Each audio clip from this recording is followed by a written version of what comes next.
Guys, it's me again, the only YouTuber out of all these guys who doesn't chat crap, the Angolo Kante, the only YouTuber out of all of these guys that if you gave me a football, I wouldn't be looking at it like I'm a virgin trying to use a condom for the first time. No offense to any virgins watching.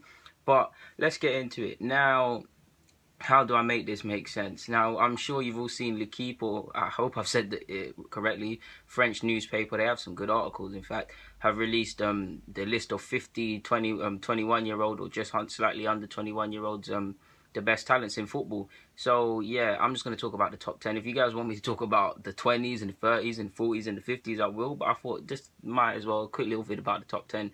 Now, their list, and I've got it here, I believe it was Asensio first, not bad. Dele Alli second. Kylian Mbappe third, Dembele fourth, Donnarumma fifth, sixth was Gab Jesus, seventh was Sane, Coleman was eighth, Rashford was ninth, and 10th was Timo Werner of Leipzig. Now, I hope I've got that right. I really hope I've written it down right. I was writing a lot of things today, as you guys have seen, and brought out a lot of content, so it's hard to keep a track of it. But that is their list. Now, that's not a bad list, but I believe it shouldn't really be that. I do believe some players are a bit higher than others, than they should be. So I'm going to give my one. My first one, I've got to go with Asensio because obviously we all know he's flavour of the month.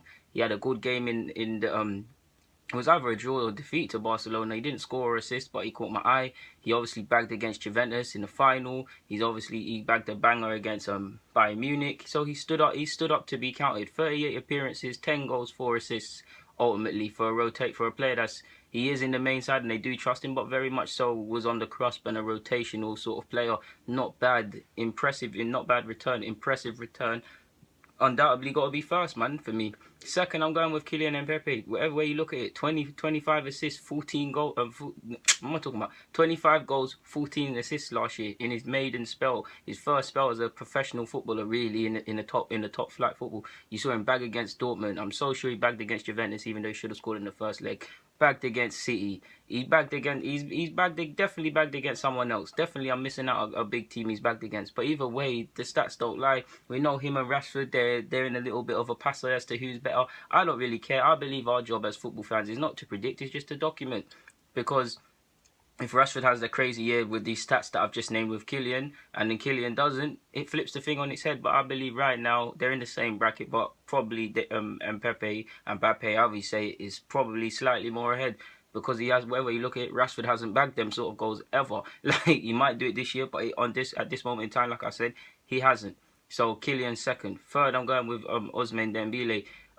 The semi-final, was it a semi-final against in the DFB Cup or whatever it was, semi-final against Bayern Munich? He caught my eye. I think when they went on to the final, he scored in the final. He's another one that stood up to be counted, to be honest with you. 10 goals, 21 assists, that's crazy. And he can do a lot better on the goals front. I believe a player like him can score a bit more, and he very much needs polishing, and he's not the finished article. But look at that. Like, that is crazy stats from Ousmane Dembele. So he's third for me. Fourth, I'm going with Timo Werner, because I believe when you talk about all these other players, Dele Alli, Mbappe, Asensio, Gab Jesus, all of these guys are getting their praise. But why isn't someone that's done his dirt at the Confed, someone that scored 21 goals last year and helped Leipzig get Europe for the first time, someone that's probably going to go to the World Cup and join a bigger team very soon, why is he not being spoken about? Like, whatever you look at it, these strikers are paid to score goals, and yes, it's only 1 year and things like that, but 21 goals, it's a madness. He's got to be next on my list. He's got to be fourth. The way I've looked at it is that I don't care who is better than who has done what. I'm looking at what they did over the last 12 or 18 months, 12 months really, what they did for their team, and no one can tell me these lists are subjective. I could be right, I could be wrong, and you lot could be right, you lot could be wrong, but no one can tell me my list is wrong because I'm looking at what they've actually did. So Werner's next. Next, you've got to have Dele Alli. 18 goals in the Premier League, 20 in all comps. He needs a position. Those who know what I'm talking about know that he won't be able to have this sort of freedom when he's 26 or so. He needs to pick a role, whether he's going to be a striker, which I don't believe, or he's going to be a more creative midfielder, a box-to-box midfielder, a deep-line midfielder, the Gerrard sort of midfielder. There's many different types, but right now he's enjoying it. Being the creative, I don't want to say creative hub because it's Eriksen, but he's a leader in that Spurs side. They look for him for goals, they look for him for creativity and just off the cuff youthfulness. And although again he's gonna have to become more calculated in his playing, less off the cuff, based on last year, 20 goals for a midfielder. That strikers would have been happy with 18 league goals. That's a ridiculous return. He's even bagged I'm so sure he got an assist against Chelsea. He definitely scored 2 against Chelsea. He definitely scored against us, and he definitely scored against City. So that's someone turning up in big games as well. So next has got to be Dele Alli based on what he's done last year. Next, you've got to have. I'm personally having Gab Jesus sixth. I believe I'm sixth now, purely because 11. He came in January. 11 appearances, 7 goals, 5 assists. Now and then it got ruined by injury. Fantastic return, and you'd back him to probably outscore a couple of these players that were on the list if he didn't get injured. Obviously, it did happen, and there's no ifs, buts, and maybes. And hindsight is a great thing. But 11 appearances, 7 goals, 5 assists is crazy. So he's got to be next for me.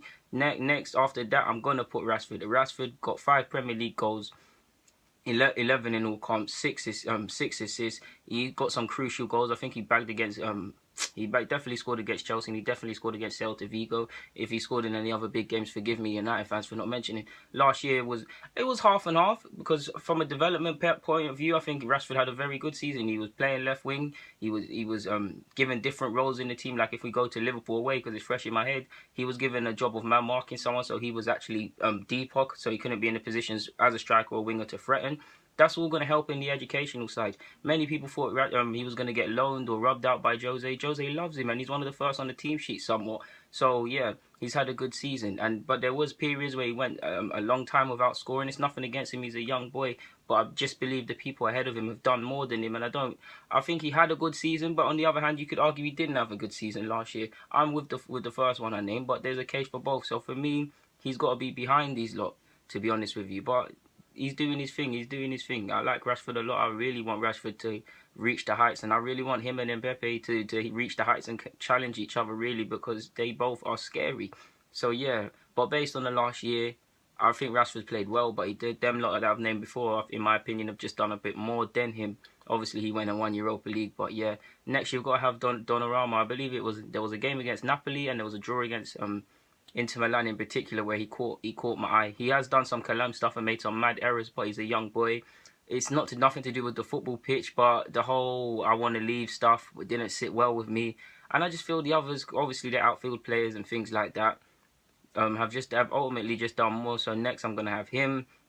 I don't think, I actually was going to put Sane where Rashford is, because I don't believe there's much in it between Rashford and Sane last season. If you actually look at it, there's not that much in it, to be honest. They both had hot and cold months and things like that. I think Sane can be one of the best, if not the best player in the Premier League. I like him a lot, so there's going to be a lot of bias there. But Sane's got to be ninth. I hope I'm on ninth. I'm moving like I can't count right now.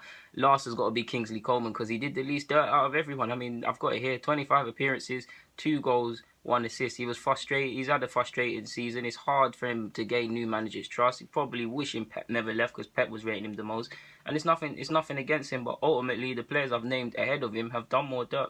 I just hope you guys can see why I've picked this list. It's not who is better than who. I'm looking at who has applied themselves, who has been consistent, who has turned up and standed up to be counted for their side 9 times out of 10, who has contributed. And if I go on based on that, I believe that list reflects that. Of course, I could change the list if I'm looking at different biases and preferences. There's no rights and wrongs. You lot probably have a different list from me. I'd love to hear it. So obviously write it in the comments. Subscribe to the thing. Like the thing. N'Golo Kante, man. And all of you dislikers, I hate you guys. But you're cool, man. You still took the time to watch it, because you lot are annoying. But shout out to the people who like it. Shout out to the subscribers. Shout out to just shout out to the whole footballing community. I love you guys, man. I'm waffling now. I'm signing out.